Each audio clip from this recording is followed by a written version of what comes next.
ఆ డౌట్ అనుమానాల్ని మీతోటి షేర్ చేసుకోవాలని చెప్పి అనుకుంటున్నా. ఇక్కడ అసలు హెడ్లైనే అడుగడుగున నీరాజనాలతో సాగుతున్న నీరాజనాలతో, కానీ నేను నీరాజనాలతో అని చెప్పి విడదీసి పలికా. అర్థమైందా?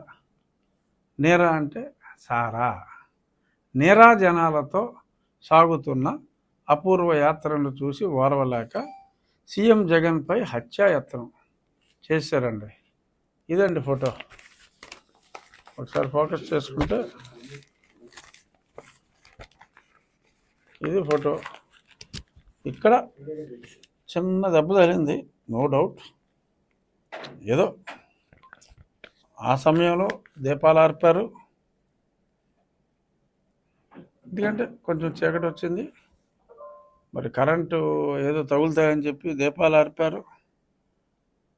లైవ్ కూడా ఆ క్షణంలో సాక్షి లైవ్ కూడా లేదు. అప్పుడు ఇక్కడ ఇలా అన్నాడు ఆయన. తర్వాత చూసాం వేరే ఛానల్లో ఎవరో తీసిన దాంట్లో. ఇక్కడ ఒక చిన్న గీటు, రక్తం ఏమీ కారిపోలా, గీటెడింది. మాకు సెకండ్ ఇచ్చేటప్పుడు కూడా కొంతమంది గీరేస్తే ఆ మాత్రం పడతాయి. సరే, కొంచెం పెద్దదే పడిందని అనుకుందాం.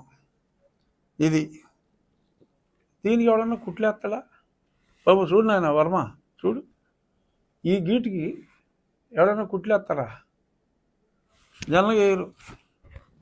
సరే, కనుకి తగలలేదు, కరతికి తగలలేదు, గురి చూసి ఆడు కొట్టాడా లేకపోతే గ్యాప్లో ఈయన చిన్న గీరుకున్నాడా అన్నది పక్కన పెడితే, ఈ ఫోటోలో ఇదంతా కమిలినట్టుగా కనుమూసాడు. కనుమూసాడు కదా దెబ్బ తగిలినప్పుడు. అదే సాక్షిలో ఇంకో ఫోటో కదా.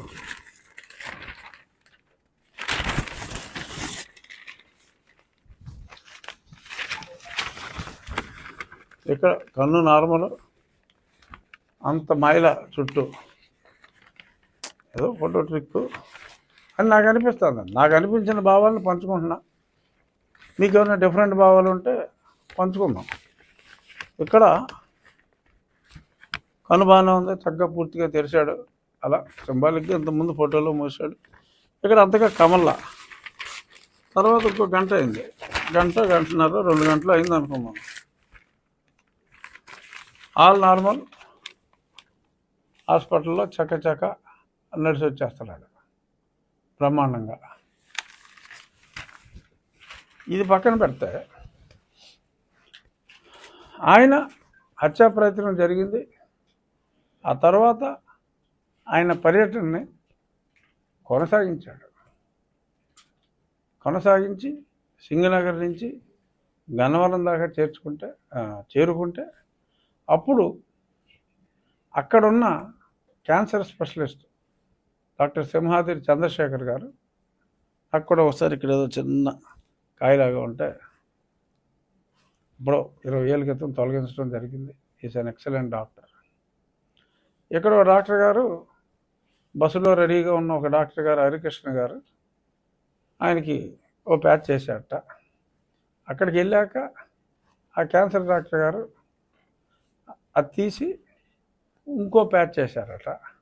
ఆ తర్వాత నిదానంగా ఆయన ప్రభుత్వ ఆసుపత్రికి వెళ్తే, నేను 2020 డిసెంబర్లో ఓపెన్ హార్ట్ సర్జరీ అయింది నాకు. అప్పుడు నాకు మత్తు ఇచ్చే ముందు చూసా, 4-5 ఉన్నారు. ఒక మెయిన్ డాక్టర్ గారు, ఒక 4-5 ఉన్నారు. తర్వాత నేను మత్తులోకి వెళ్ళా. ఈయనకి గవర్నమెంట్ హాస్పిటల్కి వెళ్ళాక నిజంగా కుట్లు పనియో లేదో ప్లాస్టిక్ సర్జన్ తోటి కుట్లు వేయించారన్నారు. ఎందుకంటే తర్వాత మనకేం గీటు కూడా కనపడదు కదా, అందుకని ప్లాస్టిక్ సర్జన్తో కుట్లు వేశారని చెప్పారు. ఆ ఫోటోలో నర్సులు, అంటే మేల్ నర్సులు కానీ ఫీమేల్ నర్సులు కానీ ఆ డాక్టర్లు కానీ సుమారు ఒక 18 మందిని నేను లెక్క పెట్టగలిగా. అంటే గ్రూప్ ఫోటో దిగారు 18 మంది. డాక్టర్లు అవసరమా? ఓపెన్ హార్ట్ సర్జరీకే నాకు 5-6 ఆ గదిలో ఉంటాయి. ఎనస్థియాలజిస్ట్ ఉండాలి, సర్జన్ ఉండాలి, అసిస్టెంట్ సర్జన్, అందరూ కలిపినా కూడా 6.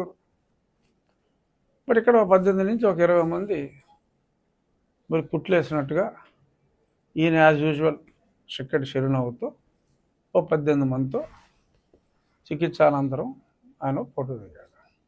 సో దీన్ని బట్టి అసలు ఇమ్మీడియట్గా ఘటన జరిగిన వెంటనే 5 నిమిషాల్లో పంగల్కర్ర వాడారని, అంటే క్యాట్ బాల్ అంటారు కదా, ఆ పంగల్కర్ర వాడినట్టుగా ఒక అభిప్రాయం వెలుబుచ్చారు. అంటే ఎక్కడో ఒక పంగల్కర్ర బహుశా వీళ్ళు ఒరిజినల్ డ్రామా ప్రకారం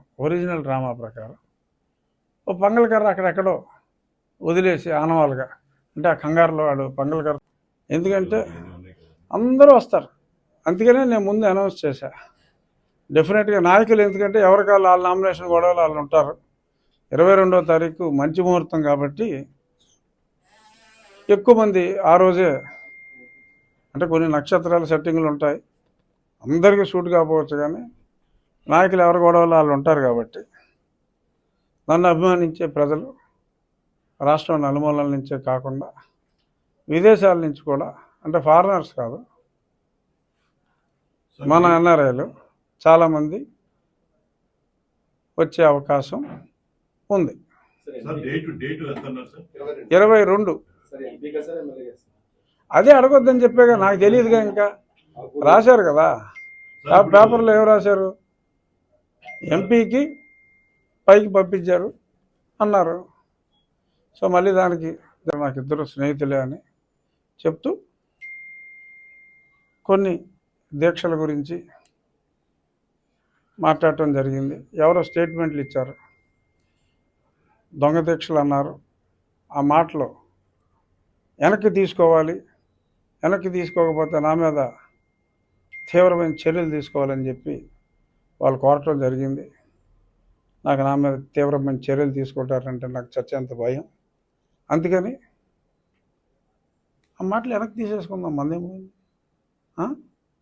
నేను ఇది జోదరులు బెట్టింగ్ బ్యాచ్ కావాలని చేస్తున్నారు ఈ నిరాహార దీక్షలు అని అన్న ఆ మాటల్ని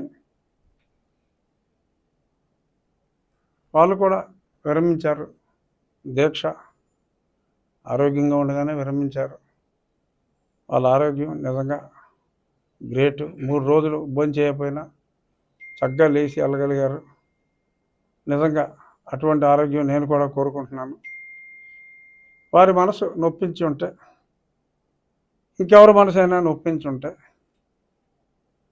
జోదరులు అన్న మాటల్ని నేను మీడియా ముఖంగా వెనక్కి తీసుకుంటున్నాను. కాబట్టి నా మీద ఎటువంటి చర్యలు వారిని తీసుకోవద్దని చెప్పి మీడియా ముఖంగా వారిని వేడుకుంటున్నా. సీరియస్గా, సరదాగా అనలా. నేను జోదరులు అన్న మాటని, దొంగ దీక్ష అన్న మాటని నేను వెనక్కి తీసుకుంటూ 3 రోజులు నిరాహార దీక్ష ఉత్సాహంగా చేయొచ్చు అని, రేపు ఎప్పుడైనా నేను నిరాహార దీక్ష చేయవలసిన అవసరం వస్తే నాకు స్ఫూర్తి నింపిన వారికి నా అభినందనలు కూడా తెలియజేస్తూ, ఎలా చేయాలి నీరసం రాకుండా 3 రోజులు దీక్ష అన్న దాని మీద అవకాశం వచ్చినప్పుడు, లేదా నేను ఎప్పుడైనా ఇలాంటి దీక్ష చేయాల్సిన అవసరం వచ్చినప్పుడు వారి సూచనలు నేను అడిగితే నాకు ఇవ్వాలని చెప్పి మీడియా ముఖంగా వారికి తెలియజేసుకుంటూ మరొక్కసారి నా వ్యాఖ్యల్ని నేను భయభక్తులతో విరమించుకుంటున్నాను. ఆయనకి తెలుసు, భారతిరెడ్డి గారికి తెలుసు, వాళ్ళిద్దరూ తప్ప ప్రజలందరూ ఇది డ్రామా అనే అనుకుంటున్నారు. వాళ్ళిద్దరికీ కూడా అది డ్రామా అని తెలిసిన ప్రజలు నమ్మారని వాళ్ళు అనుకుంటున్నారని నేను అనుకుంటున్నా. డ్రామా అనే విషయంలో మటుకు ఇప్పుడు నేను చెప్పిన అంశాలు, ఒక Z+ కేటగిరీ సెక్యూరిటీ ఉన్న వ్యక్తికి ఆ స్పాట్లో ఆయన ఆగుతాడు. అసలు నార్మల్గా బస్సులోంచి టిట్టి చూపుతాడు తప్ప అక్కడ ఆ సమయంలో 100 మంది బయట వాళ్ళు లేరు. ఆ సెక్యూరిటీ వాళ్ళు తప్ప నిజమైన జనం 100 మంది కూడా లేరు. ఆ సమయంలో బయటకు వచ్చి టిట్టి టిట్టి ఎందుకు ఊపుతాడు? ఊపాడు అంటే ఒక స్పాట్ని డిసైడ్ చేసుకున్నారు. ఆ స్పాటు ఎందుకంటే కొట్టాడు అంటే గురి చూసి కొట్టాడు అంటే అక్కడ ఏమీ లేకుండా ఉంటే కుదరదు. కాబట్టి ఒక ఇల్లున్న ప్రాంతంలోనే ఒక దండ ఏర్పాటు చేసుకుని గజమాల ఏదో వేశారు. ఒక్కడికి ఎలా తగిలింది? ఏదో 2-3 రాళ్ళు వేసుంటే ఇంకొకటి కూడా తగిలి ఉండాలి కదా. అంటే ఇంకొకటి ఎవడో అయితే మరీ చీప్గా ఉంటుందేమో అని వెల్లంపల్లి గారికి కన్ను కింద తగిలిందంట. వెల్లంపల్లికి కూడా ఇక్కడ తగలలేదు, ఇంకెక్కడ తగల. ఇక్కడ తగిలితే మరీ నాటకంలో ఉంటుంది. అలాగని కన్ను అంటే నిజంగా ఏదైనా కన్ను చెతకు కొట్టేస్తే అడిసి తుక్కైపోతాడు. అందుకని చెప్పి కన్ను కింద ఇక్కడ బ్లడ్ గిడ్డు డ్రామా కూడా ఆళ్ళ ఏదో తగిలేసిందని చెప్పాడు అంతే వెల్లంపల్లి గారు. సరే తప్పదు, ఆయన అక్కడ పోటీ చేస్తున్నాడు కాబట్టి. సో ఆయన కూడా తగిలిందంటే ఎంతో కొంత సింపతి ఉంటుంది. సో రాష్ట్ర స్థాయిలో ఆయనకి, బెజవాడ సెంట్రల్ స్థాయిలో ఈయనకి, వాళ్ళిద్దరికీ తగిలినాయి, వేరే వాళ్ళకి తగల. సో నాని ఇలాంటి డ్రామాలు యాక్సెప్ట్ చేయడు, కేసీఆర్ నాని. సో కాబట్టి నాకు వద్దులేరా బాబు, అదేదో మీరే ఆడుకోండి ఈ డ్రామాలో, లేదా పుచ్చుకునేప్పుడు నిజం చెప్పేస్తాడు, ఉన్నది మాట్లాడేస్తాడు నానిగారు. సో అంచేత ఈ డ్రామాకి నానికి ఆయన పాత్రధారి కాదలుచుకోకూడదు అని అనుకున్నట్టుగా నాకు అనిపిస్తుంది. అయితే రాళ్ళు వేస్తే బోలు మంది తగులుతాయి. కరెక్ట్గా జగన్కి వేసిన రాయి జగన్కి, ఎల్లంపల్లికి వేసిన రాయి ఎల్లంపల్లికి, సీఎం క్యాండిడేట్కి ఎమ్మెల్యే క్యాండిడేట్కి 2 రాళ్ళు వచ్చాయి. మరి సింబాలిక్గా సెక్యూరిటీ మీద కూడా 4 రాళ్ళు వేయచ్చు కదా. నిరసన చెప్పులు వేయటం ప్రజల హక్కు అని చెప్పి అప్పుడు డీజీపీ చెప్పాడు. మరి ఇప్పుడు ఏమన్నా ఈ కొత్త డీజీపీ గారు నిరసనగా రాళ్ళు వేయటం ప్రజల హక్కు అని అంటాడా? అనలో. ఎందుకంటే ఆయన్ని ఈయన నియమించాడు కాబట్టి అలా అనలేడు. బట్ ఏదేమైనా నా ఉద్దేశంలో త్వరలో 1-2 రోజుల్లో ఈ డీజీపీని, ఈ సిఎస్ని మారుస్తారనే నా భావన. చూద్దాం ఏమవుతుందో. సరే, ఇక ఈ డ్రామాని పక్కన పెడితే ఇంకొక ఇష్యూ ఇవాళ మాట్లాడుకోవాల్సిన important issue, Andhra Pradesh mineral development